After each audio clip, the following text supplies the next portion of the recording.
Muy buenos días, bienvenidos nuevamente a nuestro conversatorio Red Cultural Sotoboche. Estamos hoy día con la Magdalena para conversar respecto de William Shakespeare y el teatro The Globe. Un teatro que abre sus puertas en el año 1599, que en 1613 se va a incendiar y que finalmente va a ser clausurado en 1642. Pero en ese lugar... Un día como hoy, efectivamente. Pero en ese lugar Shakespeare va a representar las más famosas de sus obras y se va a convertir ese teatro ahí a las orillas del Támesis en uno de los más famosos de Londres. Sí, bueno, y hoy día está de nuevo ahí porque en la década de los 90 un empresario americano que era admirador de Shakespeare decidió reconstruir el teatro tal y cual como era en su origen, solo que no está puesto exactamente en el mismo lugar porque no pudo conseguir los terrenos, entonces claro, lo tuvo que correr hay unos metros de diferencia entre el original. Exactamente, pero básicamente está en el mismo lado del río que muestra esta área que literalmente no era Londres, o sea, hasta el día de hoy se habla de lo que está al frente como The City y esto en el fondo ya compete, de hecho es Surrey, es otro condado propiamente tal, o sea, no estaba sujeto a las leyes de Londres y eso les permitía a todos los teatros florecer, o sea, estaba The Globe, pero no solamente estaba The Globe, estaba The Swan, estaba el Rose, que eran en el fondo todos estos teatros que iban a florecer justamente en la época de Shakespeare. Efectivamente. Bueno, y tradicionalmente se considera a este teatro, al The Globe, como el teatro de Shakespeare. O sea, sí, él junto con otras personas, en el fondo, se asocian e inician la construcción de este teatro y él comienza a generar toda su obra y a representarla ahí en ese teatro que tiene unas características bien especiales, de acuerdo a lo que podemos ver hoy día en la reconstrucción. Sí. O sea, es un anfiteatro que es al aire libre, y que tiene la particularidad de que en el centro gran parte del público quedaba de pie. Sí. Bueno, de hecho los teatros antes de que se creasen, en el fondo The Globe no va a ser el primero, pero antes de que se creasen en el fondo los teatros, las instalaciones propiamente para un teatro, el teatro se representaba en Inglaterra principalmente en el pub. Las public houses son los lugares donde muchas cosas suceden en el mundo británico. La public house es el lugar donde la gente va a pasar el tiempo. Entendamos que estamos hablando de las Islas Británicas, un lugar donde llueve.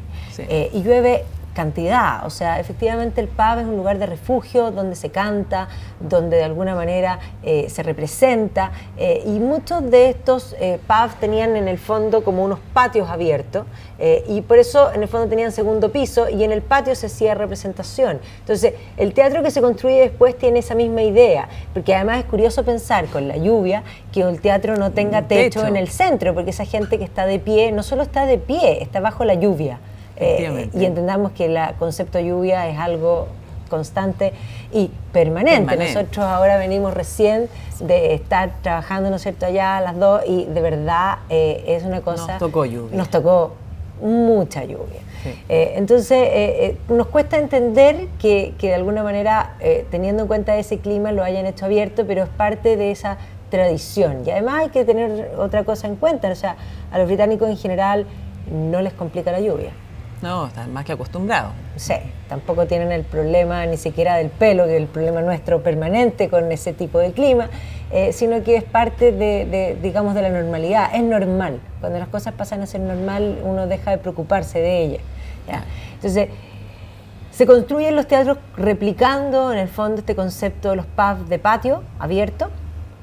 Y de alguna manera la idea era además que se vendían los tickets para la gente que está sentada sí está bajo techo. Claro. Pero la gente que está en el centro está de pie y paga un ticket muy barato. Y hasta el día de hoy, ojo, el teatro del Globe hoy día tiene 700 entradas que son de la rueda, digamos, de lo que nosotros podríamos decir esta platea de pie, ¿no es cierto?, que valen 5 pounds, es decir, tiene un precio mucho menor, muy accesible. Que la gente que está sentado, que está en los palcos, pues son 3 pisos. Exactamente. Entonces lo que hace en el fondo el siglo XVI, de alguna manera se explica por muchas razones. O sea, hay que comprender que hay un auge económico que se va a deber por una parte a la peste negra que vino antes, que mató una cantidad importante de la población y eso revertió el dinero que existía, o más bien podríamos decir, el GDP entre menos gente. Entre menos personas. Claro. Eso por una parte. Pero por otra parte, va a ser un periodo en que Inglaterra se va a enfrentar,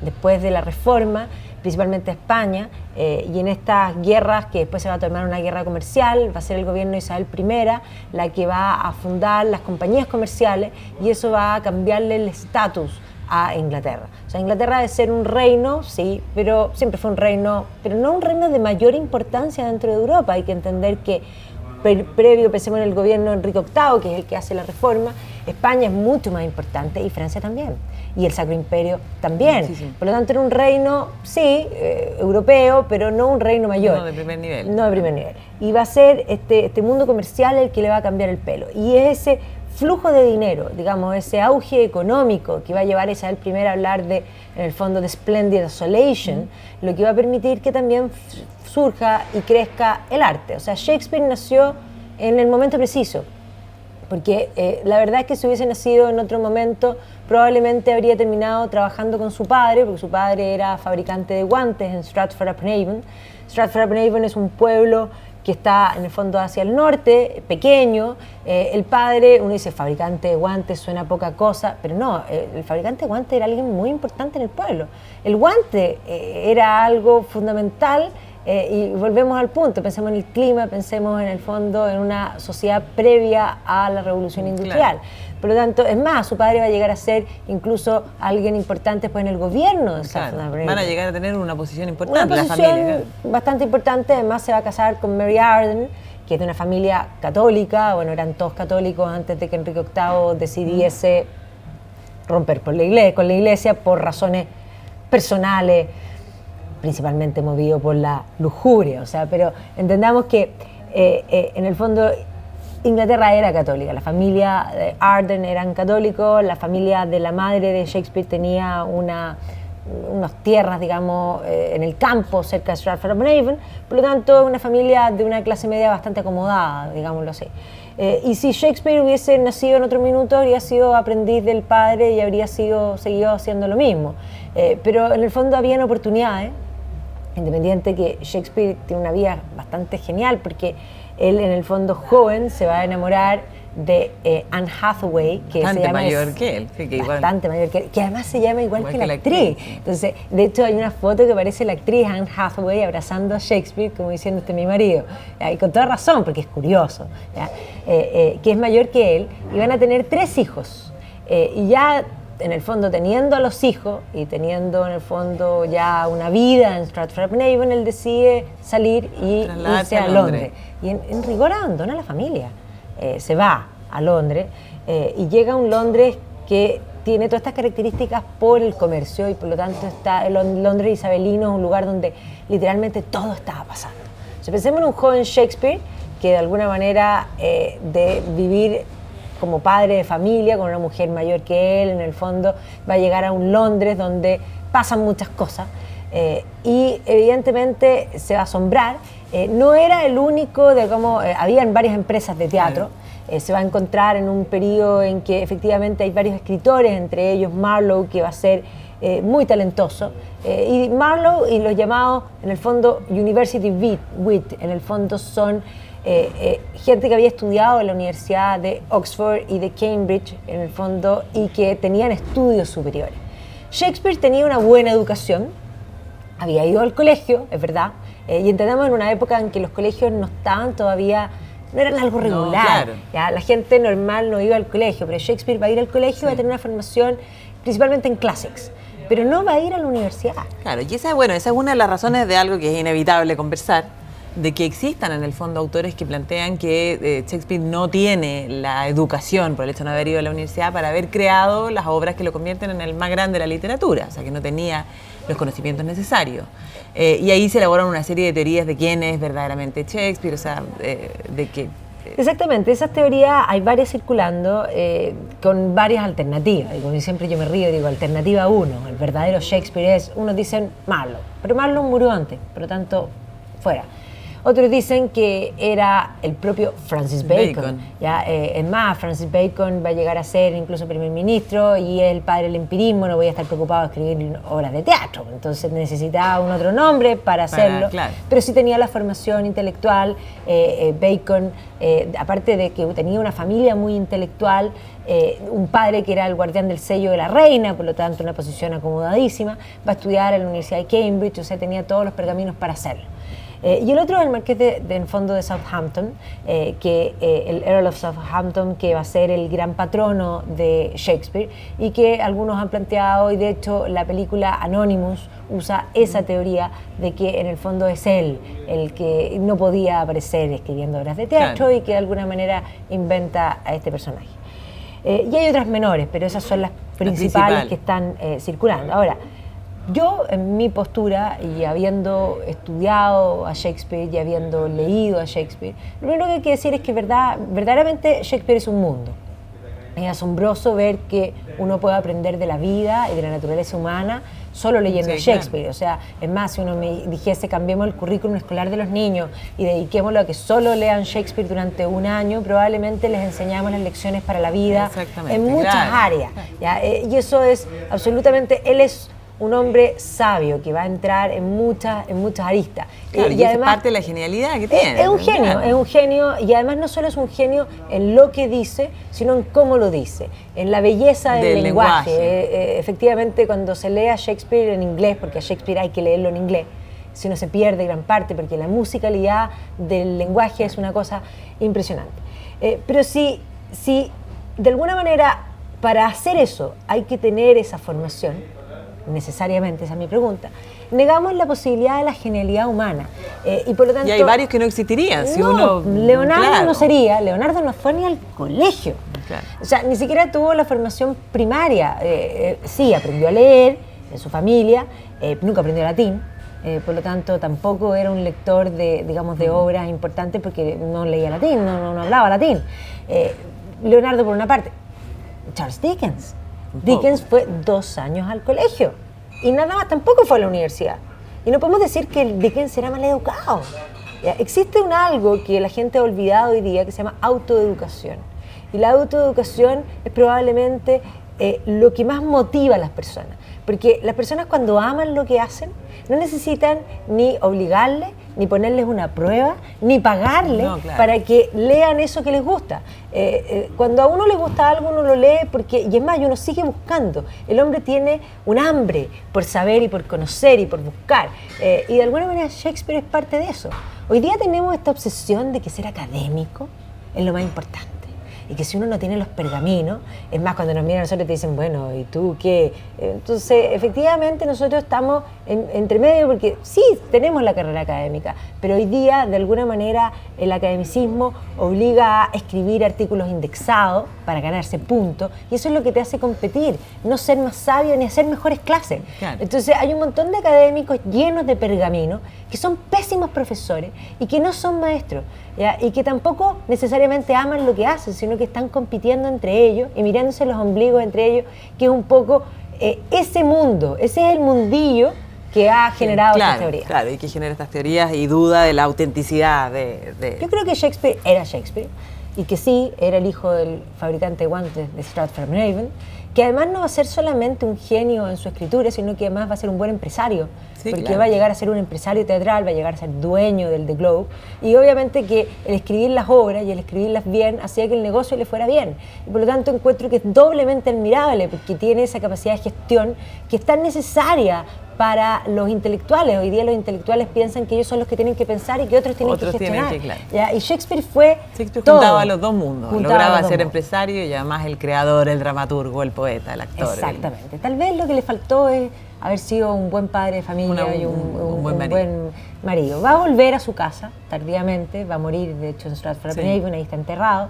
Va a lamentar la vida entera haber perdido a su hijo, Hallam, que va a morir, él no va a estar tampoco, tenía, en el fondo eran mellizos, y después sus hijas se van a casar, pero en el fondo va a haber una descendencia que se va a perder, o sea, no hay descendientes directos de Shakespeare en ninguna parte.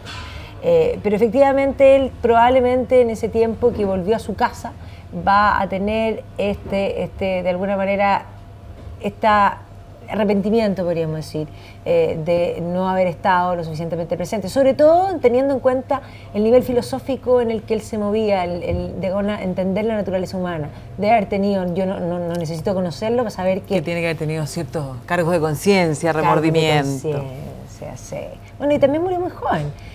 Murió muy joven y bastante consumido, porque uno ve en el fondo las representaciones de él, se ve bastante mayor de lo que en verdad tenía. Pero pasa lo mismo con Dickens. Dickens va a morir relativamente joven, y cuando uno ve las fotos de Dickens, porque esas son fotografías, se ve un viejo chuñusco. Claro.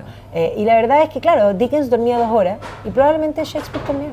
Sí, efectivamente. Porque para hacer todo lo que hicieron en la poco tiempo que vivieron, implica que hay que comprimir el tiempo.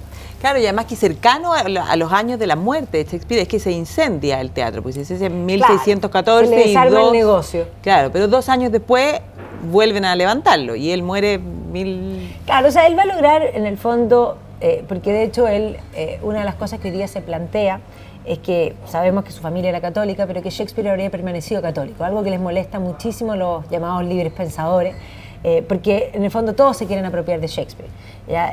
Pero de alguna manera hay que comprender que no porque el rey cambiase de religión y no porque la reina posteriormente, Isabel I, obligara a que el Common Prayer se respetase, los que eran católicos la no dejar de verdadera hacerlo. fe de la gente, claro, también. Además, hay pruebas bastante contundentes de propiedades que Shakespeare va a comprar, donde van a ser en el fondo multados por misas clandestinas.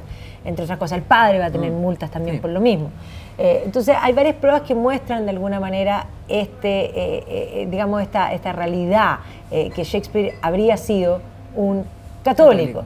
Y él va a ser muy inteligente, porque en sus obras, además cuando uno lee sus obras teniendo en cuenta eso, uno empieza a encontrar que efectivamente eso está detrás. Pero él va a ser tan inteligente que nunca va a ser abierto, y por eso mismo va a ser mucho más witty, como decimos en inglés, en el fondo como picaresco, pero más que picaresco, como inteligente, clever, en poder decir las cosas de un modo que no sean evidentes. Sutil. ¿Ya? Y la reina Isabel I le va a parecer muy bien Shakespeare, y él va a representar frente a la reina. Y posteriormente, cuando asuma James, que va, en el fondo, él va a llegar a formar el grupo, su compañía, van a ser The Kingsmen. Van a llegar a ser, en el fondo, los hombres del rey. ¿Ya? O sea, va a llegar a ser oficial. Y por lo tanto, podríamos decir, aunque se le había incendiado el teatro, lo van a volver a reconstruir, él de alguna manera en un minuto va a sentir que su vida ya está suficiente, y por eso vuelve a su casa. Claro. Esa es la razón, es como su retiro, es más bien encontrarse a lo mejor con él mismo, después de haber encontrado todo el público de alguna manera. Bueno, y no va a estar vivo para el momento en el que el teatro es clausurado en 1642 por los presbiterianos. Menos mal, porque efectivamente en el marco de lo que va a ser la guerra civil y previo a eso, en el llamado Long Parliament, entendamos que el Parlamento va a estar lleno de los llamados puritanos. O sea, la reforma y las guerras de religión en Inglaterra van a ir de mal en peor, porque ya en el gobierno de Isabel I va a perseguir a los católicos, y de hecho van a ver Robert Southwell, por ejemplo, que va a ser un jesuita que era amigo de la familia Shakespeare, y probablemente la familia Shakespeare lo habría guardado porque los jesuitas había que esconderlo. Entonces, cuando matan a Southwell, es el momento en que Shakespeare escribe El Mercader de Venecia, ¿ya? Y de alguna manera la idea de el pedazo de carne más cercano al corazón alude a ese hecho.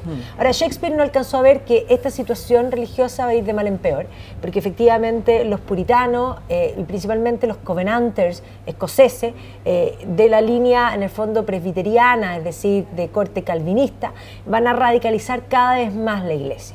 Y es más, vamos a ver que ya Carlos I, que en el fondo el hijo de James, va a querer establecer un nuevo libro de oraciones para la iglesia de Inglaterra, y va a querer de alguna manera un poco darle espacio, porque los católicos habían quedado totalmente fuera, estos papistas, y darle un poco más de flexibilidad a la iglesia.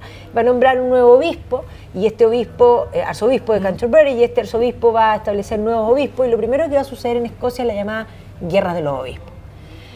Y la guerra de los obispos va a implicar violencia, y de alguna manera los covenanters van a tratar de exigirle al rey que firme este covenant. Y este grupo, de alguna manera, los llamados puritanos, puritano es aquel que ve pecado en lo que no es pecado. ¿Ya? Y los calvinistas son esencialmente todos puritanos. Ahora, hay puritanos en todas las religiones, ¿ya? Sí, Pero los calvinistas son excesivamente puritanos y por eso los calvinistas generalmente se visten de negro, porque incluso vestirse de color es pecaminoso. Claro. Los escotes, ¿para qué decir? O sea, los cuellitos aquí cerrados, las cofias. La idea es, en el fondo, va a ir cada vez más en aumento. Y entonces, los puritanos van a primar en el Parlamento. Y los puritanos van a considerar que no solo los colores, las fiestas, la música y obviamente el teatro. Es algo pecaminoso y este es un lugar absolutamente el antro de la pecado. perdición. Notamos que además ellos van a odiar, van a ser iconoclastas y por lo tanto van a entrar a las iglesias, en el marco de la guerra civil, van a entrar a todas las iglesias, a todas las catedrales, en el fondo góticas, que es una belleza británica, porque siempre una gente piensa en el gótico francés, pero el gótico británico es una belleza. Solo que los puritanos van a destruir todos los vidriales. Entonces hoy día cuando uno entra a una catedral de Salisbury, que es una belleza en sí misma, por fuera tal vez la más linda, pero por dentro es perturbadora. Y es perturbadora básicamente porque han reemplazado los vitrales por vitrales transparentes y por lo tanto la luz que entra es algo que abruma y que no corresponde al gótico. ¿Ya? Entonces, de alguna forma, estos puritanos, Oliver Cromwell va a ser parte de ellos. En ese minuto, ya en el Long Parliament, él es un MP por Cambridge y posteriormente en el marco de la guerra civil se va a convertir en el soldado, se va a descubrir a sí mismo como un soldado y va a ser un buen líder para armar el ejército del Parlamento y finalmente va a ser él el que gane en el fondo la guerra civil y por lo tanto esta visión puritana es la que va a primar. Menos mal que Shakespeare no estaba porque el teatro va a quedar olvidado y es más, va a quedar olvidado y Shakespeare va a quedar más que sepultado hasta finales del siglo XVIII. Cuando un actor que se llama Garrick saca a Shakespeare, podríamos decir, de la tumba y vuelve a representarlo. Entonces, cuando hoy día uno en Londres pasa al lado del Leicester Square, está el teatro Garrick. Es el teatro donde Garrick va a empezar a representar a Shakespeare. Y va a ser en la época victoriana, donde el teatro va a volver a resurgir, donde de alguna manera Shakespeare va a volver a aparecer y por eso lo tenemos hoy día tan vigente. Pero durante el periodo de su muerte, pasando por la guerra civil, fue sepultado y literalmente olvidado. Y es más, Garrick va a ser el que va a ir a Stratford-upon-Avon, se va a comprar una casa y va a decir que era la casa de Shakespeare, que no sabemos si era la casa de Shakespeare. Pero cuando uno la visita, sabiendo, yo principalmente yo sé que puede que no sea, pero efectivamente emociona, porque si no es esa, habría sido algo muy parecido. O sea, Stratford-upon-Avon uno se puede transportar a la época, de alguna manera, isabelina y del periodo, en el fondo, Tudors, y imaginarse a un Shakespeare niño viviendo en ese pueblo, porque tiene muchos retazos, digamos, de ese periodo. Londres no lo tiene porque se quemó en el 1666. Efectivamente. Bueno, la verdad es que es un tema que podríamos seguir conversando horas. Me encanta. Claro, lo sé.